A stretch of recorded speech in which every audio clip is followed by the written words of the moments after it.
का ये प्रोग्राम जो कर रखा है बहुत ही सुंदर, बहुत ही बढ़िया। क्योंकि कविराज जी का स्वभाव जो था बड़ा मन से बड़ा पवित्र था नारायण। क्योंकि जब उन्होंने ये अपना पंचभौतिक शरीर का परित्याग किया उस वक्त में यहीं भिवानी के अंदर था और हवन चल रहा था, आहुतियां डाली जा रही थी, तो मेरे पास ये दुखद समाचार पहुंचा। तो मन में बड़ा दुख भी हुआ, खुशी भी हुई कि मैंने कहा देखो आज कैसी कृपा है। जहां 12 साल के लोग कवि मनफूल सैनी जी 12 साल के थे जब माता के पास, बसो माता के पास पढ़ने के लिए आए थे, और आज उसी बसों का भंडारा यहाँ पर चल रहा है, आहुतियां डल रही है, और इधर 10 सवा 10 बजे के आसपास ये प्राण छोड़ने लग रहे थे लोग कवि मनफूल सैनी जी, और हम उधर श्वास श्वास श्वास कर रहे थे। जिसके पास विद्या अध्ययन किया उनका स्वा हो रहा था और यहाँ शरीर का परित्याग हो रहा था। तो नारायण का फोन तुरंत आता था, नहीं महाराज सॉरी 1 मिनट के लिए आप आइए। मैंने कहा ठीक है कमल भाई। और उतना ही सुंदर का प्रेम, उतना ही लाला का प्रेम, और उसके बच्चों का तो कहना ही क्या।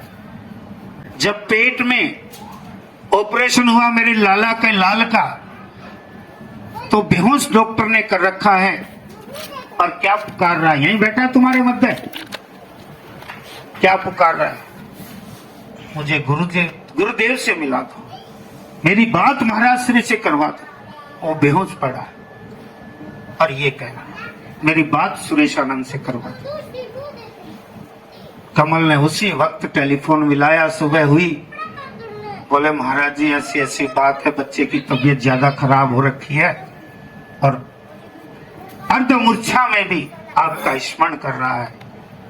मैंने कहा बात कराई, बात हुई, शाम तक भला चंगा होके घर भी आ गया। और कौन उससे कह दे कि जो 4 दिन हॉस्पिटल में रह करके आया। तो ये प्रेम नहीं तो क्या, ये श्रद्धा नहीं तो क्या। गुरु वेदांत वाक्य से विश्वास है इति श्रद्धा। गुरुओं के प्रति, वेद उपनिषद शास्त्र के प्रति जीवात्मा के अंदर श्रद्धा और विश्वास होना चाहिए। वो विश्वास हमारे लोक कवि मनफूल सैनी जी के अंदर कूट कूट करके भरा हुआ था नारायण। ऐसा भरा हुआ था कि उसका मैं अपने शब्दों में वर्णन नहीं कर सकता।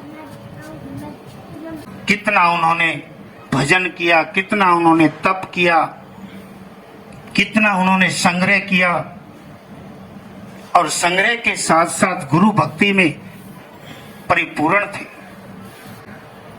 कभी हरिद्वार, लास्ट तक हरिद्वार आना नहीं छोड़ा। तो एक इकट्ठा समय 3 महीने का मुझे भी मिला। गुरुदेव छोड़ गए तो मैं उनके साथ, अभी आए थे ना लाला जी, कौन सा कुंज है, राम कुंज।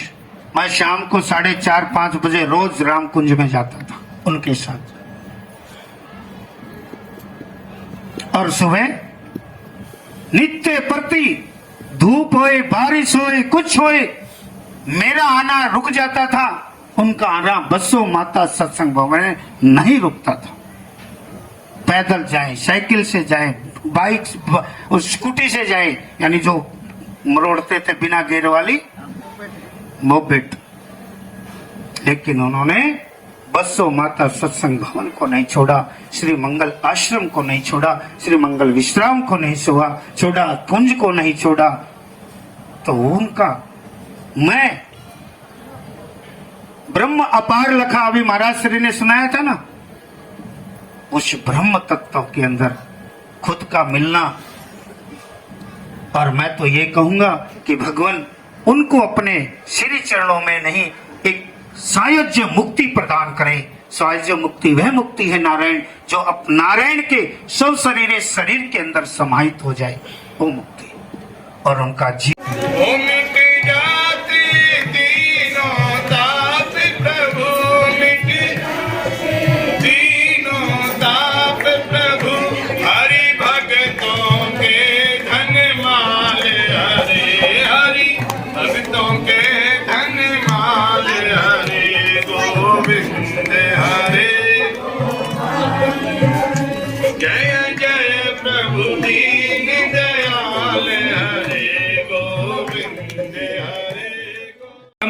पर पितामही वैश्वधाई वैश्वदा नमः अक्षन्न पितरो मिमदंत पितरो अतिद्रपंत पितृ देवतायै नमो नमः।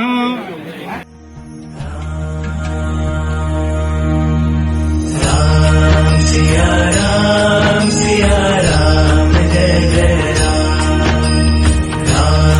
सिया राम हाजी, जो भी रिश्तेदार पगड़ी लेके आए हैं वो आगे बाबूजी बैठे हैं, उनके पास आके लिखवा दीजिए। जो भी रिश्तेदार पगड़ी ले बैठे हैं और नहीं दे पाए तो वो आगे आके सिया राम जय जय अच्छा जी, ये पगड़ी आई है सत्यनारायण सैनी रोहतक, मोहित सन्नोप श्री धर्मपाल सैनी गुड़गांव, जय सिंह बलवीर सिंह हासिल, सैनी कल्याण परिषद भिवानी, जितेंद्र भिवानी, आनंद बरवाड़ा खिचड़ी, विजय चरखी दादरी, राजेश सनोप सुंदरलाल हिसार, कोमल हनुमान रानी, वेद प्रकाश खरड़ सुंदर हिसार, लाला चांग सोनू वेद प्रकाश रोहतक से, संदीप लाला रोहतक से, रवीश सनोप कमल भिवानी, प्रदीप सनोप लाला गोहाना। चिट्ठी न कोई संदेश हो, चिट्ठी न कोई संदेश, जाने वो कौन सा देश जहाँ तुम चले गए। चिट्ठी न कोई संदेश, जाने वो कौन सा देश जहाँ तुम चले गए।